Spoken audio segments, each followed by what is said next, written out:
Maintenant, vous nous avez donné un nouveau roman qui s'appelle Qui se souvient de la mer, dans lequel vous adoptez un ton tout à fait différent, un roman qui est, si l'on veut, une légende. Pourquoi? Oui, effectivement, dans mon dernier roman, j'ai changé de ton. Mais cette manière réaliste d'écrire, je l'avais expérimentée, si je puis dire, dans 7 livres.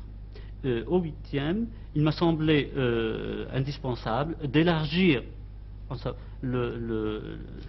l'horizon, mon horizon littéraire, et un approfondissement en somme, de la méditation, introduire une dimension poétique qui me semblait nécessaire et que le cadre algérien favorise.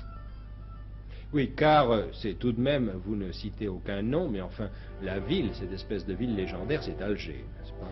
Oui, effectivement, encore que cette ville soit une sorte de résumé de plusieurs villes différentes, enfin, un petit monde qu'on peut retrouver un peu partout en Algérie, mais toujours avec cette présence de la mer, cette présence quelquefois lancinante, mais qui vous repose de ce monde fermé, ce monde des murs qui introduit le large, qui introduit les grands espaces.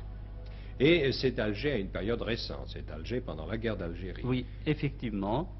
Vous avez pensé que on ne pouvait pas décrire ces années, que le ton que vous avez adopté, le ton de la légende, encore une fois, le ton de la chanson populaire presque, convenait mieux?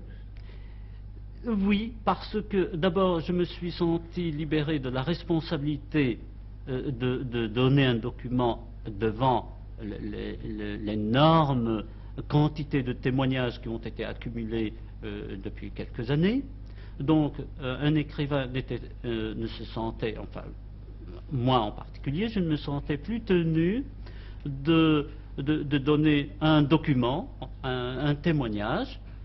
Je me suis senti libéré, en somme, de cette obligation, et j'ai fait œuvre essentiellement d'écrivain cette fois. Oui, on pourrait même dire de poète, mais vous êtes. Et de poète, oui.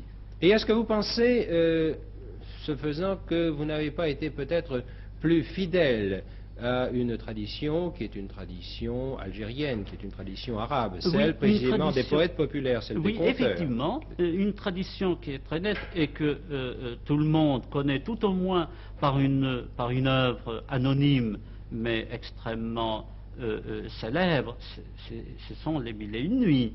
Je dirais que mon dernier livre, c'est une sorte de chapitre des Mille et une nuits, mais traduit, transposé en langage moderne. Qu'est-ce que vous pensez de l'avenir de la littérature algérienne? Est-ce que vous pensez en particulier qu'elle va rester de langue française ou bien est-ce qu'il va naître des écrivains algériens de langue arabe? Il va en naître sûrement des écrivains de langue arabe. Et il faudrait encore un temps d'habitude, en somme, habitude qui n'est pas encore prise d'écrire en arabe, de publier en arabe. Et il faut créer des lecteurs également d'ouvrages en arabe. Donc, pour l'instant, ce qu'on peut dire d'une manière certaine, c'est que les œuvres qui verront le jour dans les années à venir seront des œuvres essentiellement écrites en français. Est-ce que vous considérez que vous, avec quelques autres, comme Kateb Yassine par exemple, vous êtes la première génération des nouveaux écrivains algériens, ou est-ce que vous pensez qu'il y en a déjà eu d'autres avant vous? Eh bien, effectivement, nous ne pouvons pas faire abstraction de la génération qui nous a précédés, enfin de nos aînés immédiats. D'ailleurs, ça n'est même pas une génération de différence. Camus, Emmanuel Robles, et puis d'autres. Il y a Jean Amrouche. Vous pensez qu'il y a une continuité entre la génération de Camus, oui, qui était tout de même un écrivain français? Oui, il y a une continuité.